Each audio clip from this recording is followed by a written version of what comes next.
Kali ini gue mau cerita seputar pengalaman gue ketika gue pertama kali bekerja di tambang.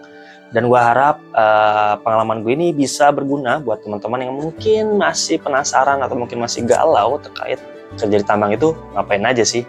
Nah, ini pengalaman pertama gue ketika gue lulus dan gue bekerja di salah satu tambang batu bara terbesar di Indonesia. Saat ini gue masih bekerja di tambang, tepatnya di Copper and Gold Mining di Indonesia sebagai senior business analyst. Dulu gue kuliah di jurusan teknik geologi ITB, gue masuk tahun 2005 dan pas setengah tahun kemudian sekitar tahun 2010 gue lulus. Kenapa mau kerja di tambang? Mungkin dulu pemikiran gue masih cukup sempit, jadi gue ingin banyak duit, jadi gue pengen coba kerja di tambang. Nah, sebenarnya banyak duit itu relatif kan, jadi mungkin kalau kalian, menurut kalian banyak duit itu adalah kalian bisa beli low cost green car, ya kalian bisa bekerja di sini, tambang. Nah, cuman kalau mungkin pandangan kalian punya banyak duit itu adalah kalian bisa beli Ferrari, nah mungkin kalian jangan bekerja di tambang, kalian buka usaha sendiri. Kok bisa kerja di tambang? Jadi dulu ceritanya cukup panjang. Nah, ini ceritanya sebelum gue lulus kuliah, gue tahu kalau pertanyaan ketika orang lagi kuliah itu adalah kapan kalian lulus.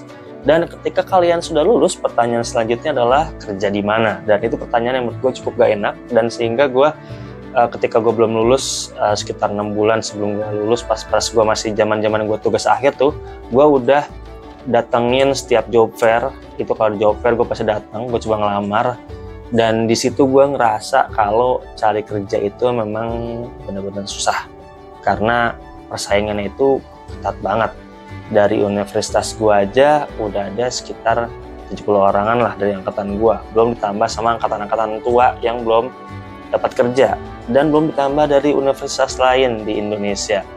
Dan itu banyak banget. Sementara kalau perusahaan buka lowongan itu mungkin cuma ada 1 atau 2 kursi, dan kita semua berebut buat mendapatkan kursi tersebut, dan itu menurut gua susah banget. Dan gue yakin teman-teman di sini juga mungkin beberapa lagi ikhtiar, kalian menunggu dan mendapatkan pekerjaan, berusaha untuk mendapatkan pekerjaan, tapi yakinlah rezeki itu udah diatur. Dan alhamdulillah gue dulu akhirnya gue dapet juga kerja, diterima juga akhirnya di salah satu perusahaan tambang batubara di Indonesia. Dan saat itu alhamdulillah gue terima saat gue belum lulus. Nah, jadi pas gue lulus beberapa hari kemudian gue langsung berangkat kerja gitu di Kalimantan. Lokasi kerja gue seperti gue sebutin tadi di Kalimantan, itu tepatnya di Kalimantan Selatan. Jadi perusahaan ini dia punya 4 site pertambangan di Kalimantan Selatan. Nah, gue bekerja di salah satu site tersebut.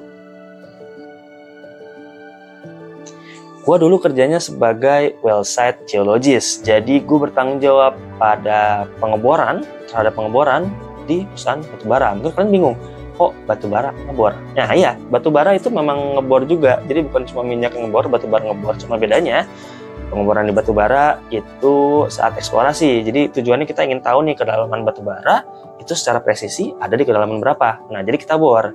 Nah, setelah itu kita bisa tahu juga tuh ketebalan batubara itu ada berapa. Nah, tugas gue adalah mengambil data-data tersebut, collect data lah dari proses pengeboran seperti itu. Dan gue juga yang buka titik. Nah, saat gue udah nggak di lapangan, gue di kantor, nah gue juga yang melakukan modeling batubara tersebut. Gue yang hitung nih kira-kira batubaranya ada berapa banyak, seperti itu.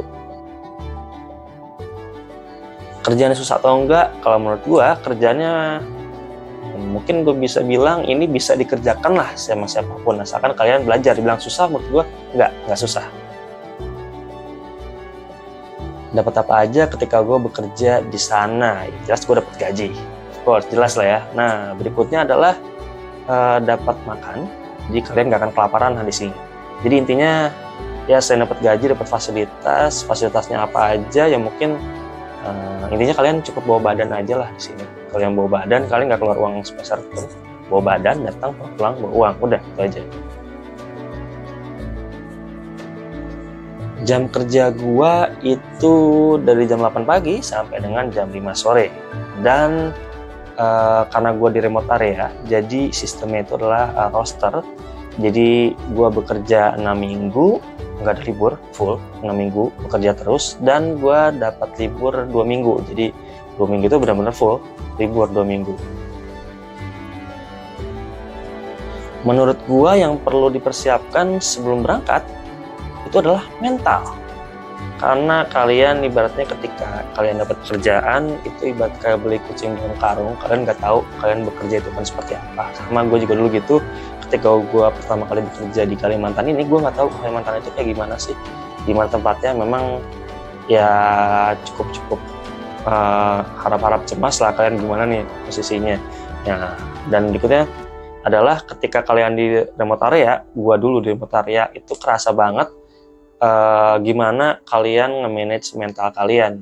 Karena mungkin dulu ketika kalian belum bekerja di tambang, kalian ngerasa oke, gue mau kerja di tambang nih, menurut gue suka nih kerja di tambang. Nah, tapi pada saat kalian itu udah terjun di dunia tambang, kalian bekerja di tambang, itu mungkin kalian baru akan ngerasa apakah bekerja di tambang ini memang cocok dengan kalian, atau mungkin kalian ingin bekerja di tempat lain.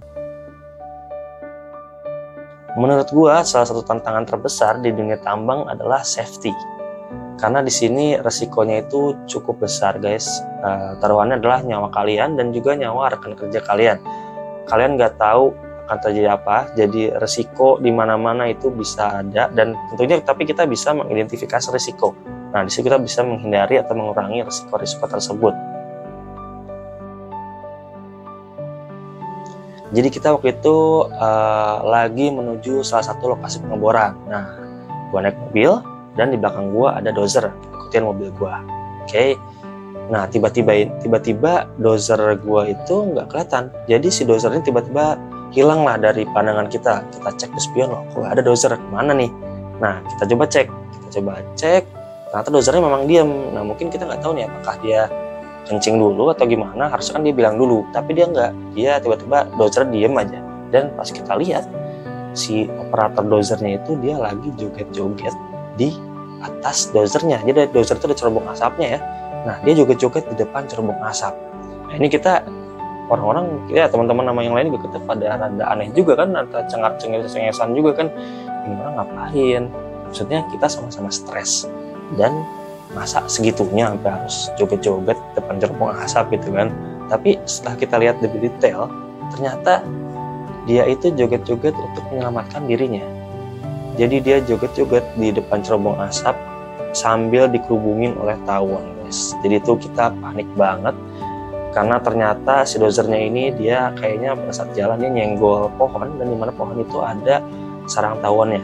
Dan akhirnya si tawon itu dia ngehajar operator dozer ini, dihajar. Wah, itu kita ngeri banget. Di satu sisi kita mau nolong, tapi kalau kita keluar kita yang dihajar sama tawonnya. Jadi kita tuh cuma bisa ngelihat di dalam mobil, ngelihat dia dihajar sama tawon dari mulai kepala sampai punggungnya itu. Wah, pokoknya ngeri banget, guys. Sampai akhirnya beberapa saat kemudian dia rebah, jatuh, dan kita lihat tawonnya juga udah nggak ada. Kita cepet-cepet keluar dari mobil, kita langsung cepet-cepet evakuasi dia, kita bawa ke klinik di tambang, di lokasi tambang. Dan alhamdulillah ya kita lihat banyak ngeri banget ya, di bagian kepala sama punggungnya banyak banget bekas tusukan tawon.